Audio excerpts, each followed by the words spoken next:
नमस्कार, जोहार। झारखंड का एकमात्र सरकारी न्यूज चैनल क्लीन न्यूज में आपका स्वागत है। समस्या किसान से जुड़ा हो या हो पारा शिक्षकों का मुद्दा, हर खबर पर होगी हमारी पैनी नज़र। सभी खबर सिलेक्टेड और काम की है, तो वीडियो के अंत तक बने रहें। साथ ही आप न्यूज को किस गांव या शहर से देख रहे हैं, हमें कमेंट में ज़रूर बताइए।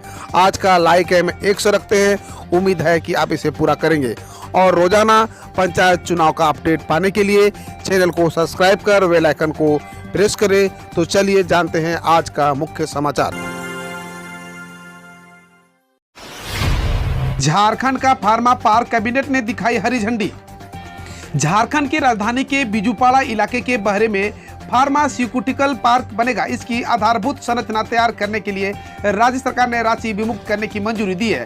योजना की कुल लागत 34 करोड़ 94 लाख रुपए होगी और इसके निर्माण में 13 करोड़ 47 लाख रुपए राज्य अंश के रूप में देने की स्वीकृति कैबिनेट ने दी है। दवा के कारोबार में लगातार हो रही वृद्धि के मद्देनजर राज्य सरकार फार्मा पार्क का निर्माण कर रही है। फिलहाल पूरे देश के दवा के कारोबार में झारखंड की हिस्सेदारी केवल 1% है।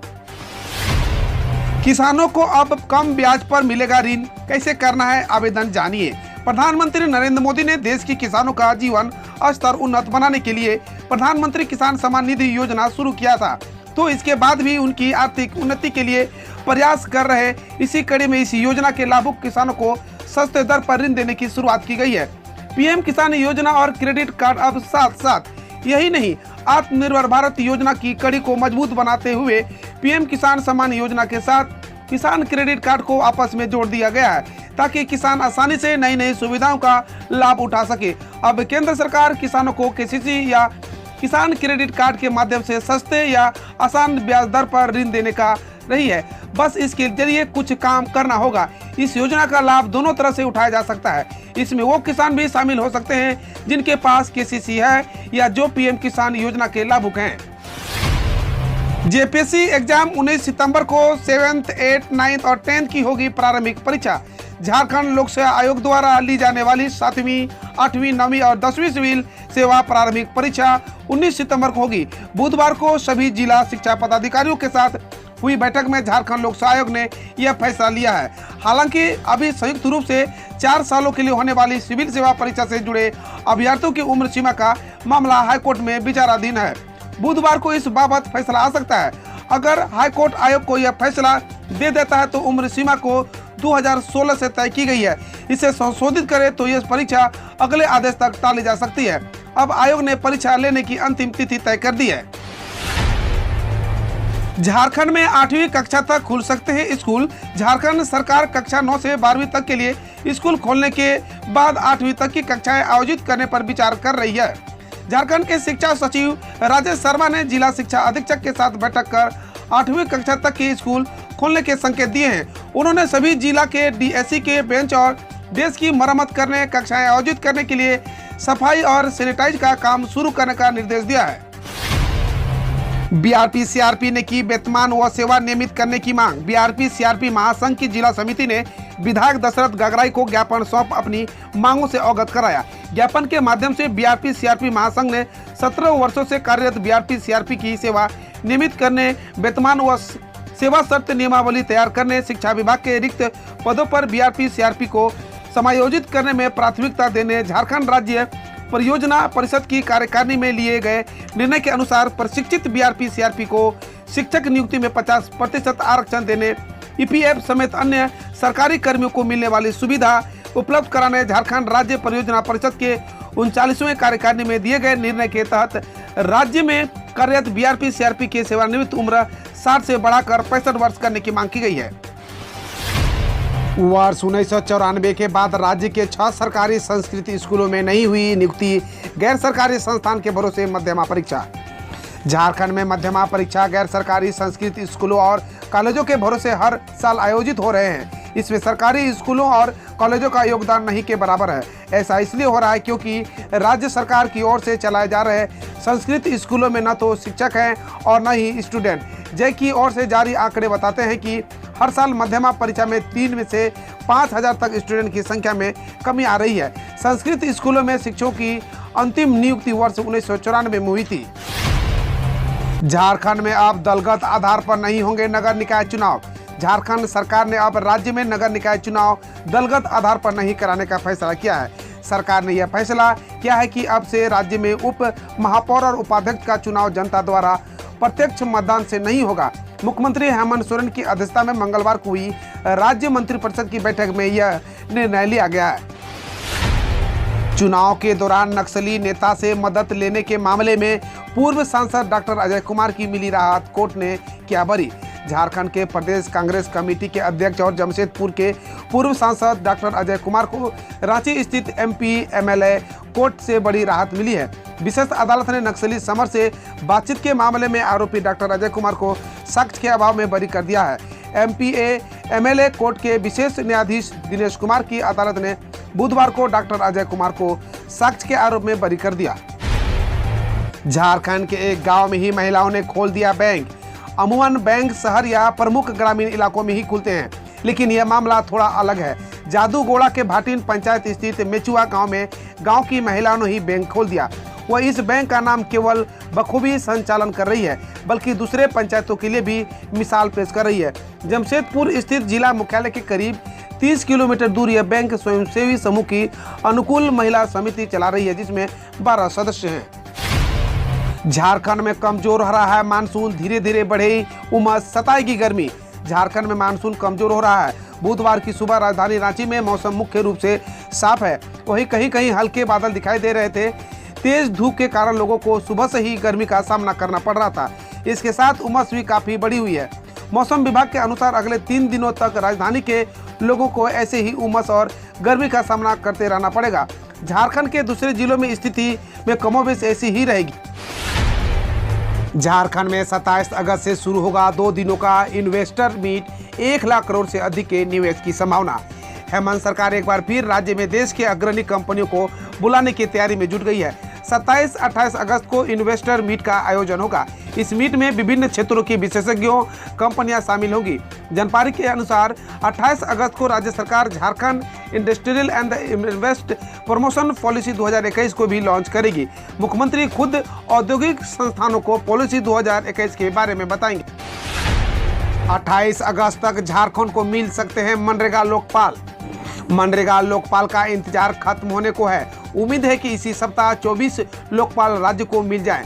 ग्रामीण विकास विभाग की ओर से इस पद के लिए इंटरव्यू की प्रक्रिया शुरू कर दी गई है।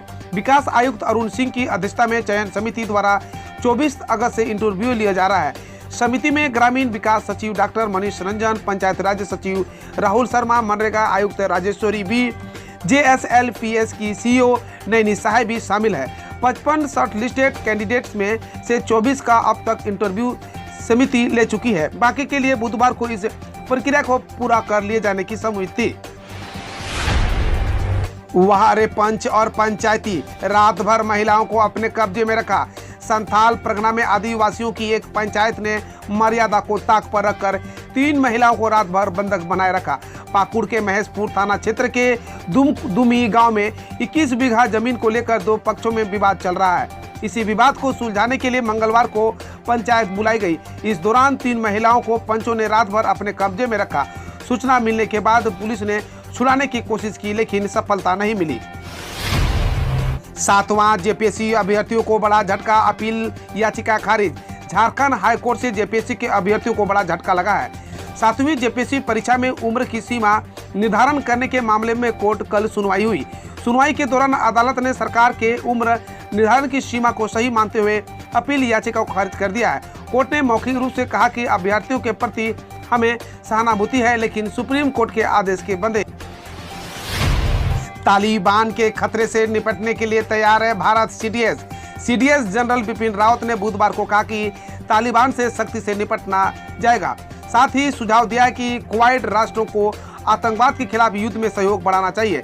सीडीएस ने ये बातें ऐसे समय में कही है जब अंदेशा जताया जा रहा है कि तालिबान राज्य वाले अफगानिस्तान से लश्कर-ए-तैयबा और जैसे मोहम्मद जैसे आतंकी संगठनों की गतिविधियां बढ़ सकती है। क्वाड समूह में भारत, अमेरिका, जापान और ऑस्ट्रेलिया शामिल है। ममता ने फिर बोला पीएम मोदी पर हमला, कहा यह देश मोदी या बीजेपी की संपत्ति नहीं। सीएम ममता बनर्जी ने बुधवार को बीजेपी नेताओं के उत्तर बंगाल में अलग राज्य की मांग पर कड़ी प्रतिक्रिया जताई। साथ ही निजीकरण के मुद्दे पर मोदी सरकार को आड़े हाथ लिया। ममता ने बुधवार को साफ कर दिया कि बंगाल विभाजन करना इतना सहज नहीं होगा, खेला होगा और खेला हम जीतेंगे। निजीकरण के मुद्दे पर ममता बनर्जी ने कहा कि यदि मोदी की संपत्ति नहीं है, ये देश की संपत्ति है, यह दुर्भाग्यपूर्ण निर्णय है।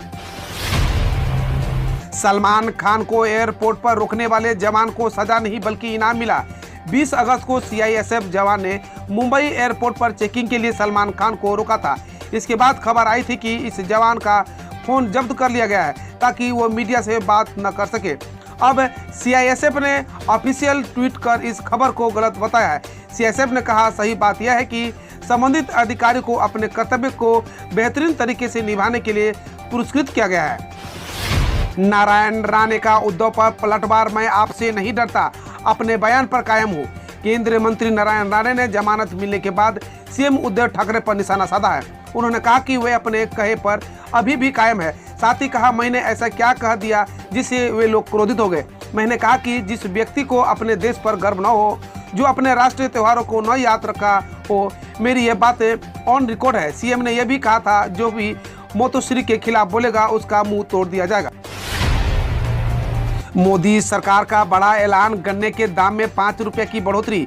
मोदी सरकार ने गन्ने का एफआरपी यानी फेयर एंड रिकॉर्डेटिव प्राइस बढ़ाया है। गन्ने की एफआरपी में 5 रुपये प्रति क्विंटल की बढ़ोतरी की गई है। हालांकि गन्ना किसान इसकी कीमत 25 से 30 रुपये की बढ़ोतरी की मांग कर रहे थे। पिछले गन्ना सत्र में सरकार ने इसे 275 से बढ़ाकर 285 प्रति क्विंटल किया था। अब इसकी कीमत 290 प्रति क्विंटल हो गई है। पीआरपी यह न्यूनतम दाम होता है जिस पर चीनी मिल किसानों से गन्ना खरीदती है। आचार संहिता के बाद भी नहीं रोकेगी शिक्षकों की नियुक्ति प्रक्रिया, पंचायत चुनाव बाद ज्वाइनिंग। बिहार पंचायत चुनाव होते ही प्रदेश में चुनाव आचार संहिता लागू हो गई है। इसका असर यह है कि अब पंचायतों के सभी विकास कार्य ठप पड़ जाएंगे। हालांकि पंचायती राज्य मंत्री सम्राट चौधरी के अनुसार जल नल योजना कार्य पूर्ववत जारी रहेंगे। इस बीच शिक्षक नियुक्ति को लेकर भी काफी भ्रम फैल गया है कि आचार संहिता को लेकर इस पर भी रोक लग जाएगी। हालांकि अब शिक्षा मंत्री विजय कुमार चौधरी ने साफ कर दिया है कि राज्य में पंचायत चुनाव आचार संहिता लागू होने के बावजूद शिक्षकों की बहाली प्रक्रिया जारी रहेगी। सरकारी बैंक कर्मियों के परिवारों को अब कर्मचारी के आखिरी वेतन के 30% के बराबर मिलेगी पेंशन। वित्त मंत्री निर्मला सीतारमण ने सरकारी बैंक कर्मियों की पारिवारिक पेंशन बढ़ाने की घोषणा की है, जिससे उन्हें अब 35,000 तक पेंशन मिल सकेगी। इसके तहत अब बैंक कर्मियों के परिवारों को कर्मचारी के आखिरी वेतन के 30% के बराबर पेंशन मिलेगी। पहले इसके लिए 15%, 20% और 30% स्लैब थे और अधिकतम पेंशन की सीमा 9,284। सीएम नीतीश कुमार ने कहा कि बिहार में सामान्य रूप से खुलेंगे सभी स्कूल, कॉलेज, दुकानें, मॉल और धार्मिक स्थल। बिहार के मुख्यमंत्री नीतीश कुमार ने कोविड-19 संक्रमण की स्थिति सुधरने की बीच ऐलान किया है कि सभी दुकानें, प्रतिष्ठान, मॉल, पार्क, उद्यान, धार्मिक स्थल, विश्वविद्यालय, कॉलेज, स्कूल, कोचिंग संस्थान सामान्य रूप से खुल सकेंगे। उन्होंने कहा कि 50% क्षमता के साथ cinema hall, club, gym, swimming pool, restaurant व खाने की दुकानें खुल सकेंगी। कोविड-19 के कारण हिमाचल प्रदेश में 4 सितंबर तक बंद रहेंगे स्कूल। हिमाचल प्रदेश के शहरी विकास मंत्री सुरेश भारद्वाज ने कहा कि सरकार ने कोविड-19 के मद्देनजर स्कूलों को 4 सितंबर तक नहीं खोलने का फैसला किया है। इससे पहले 28 अगस्त तक स्कूल को बंद रखने की घोषणा की गई थी। वहीं भारद्वाज ने यह भी बताया कि शिक्षकों को 4,000 रिक्त पद भी भरे जाएंगे। 20 लाख महिलाओं को सीएम योगी देंगे सौगात, जानिए किस जिले से हुई इसकी शुरुआत। उत्तर प्रदेश की महिलाओं के लिए सीएम योगी ने बड़ी सौगात दी है। मुख्यमंत्री योगी आदित्यनाथ ने कहा कि उज्ज्वला योजना के दूसरे चरण में प्रदेश के 10 जिले चिन्हित हुए हैं, जहां 20 लाख महिलाओं को इसका लाभ दिया जाएगा। इस चरण में 1 करोड़ लोगों को निःशुल्क गैस कनेक्शन देने का लक्ष्य है। इसकी शुरुआत महोबा से हुई है। उन्होंने कहा कि इसमें बांदा, चित्रकूट, हरदोई, अमेठी, फर्रुखाबाद, सोनभद्र, रायबरेली, फतेहपुर, महोबा और बदायूं शामिल है। अक्टूबर के पहले हफ्ते से 12 साल से ऊपर के बच्चों को दी जाएगी वैक्सीन, जानिए पूरा प्लान।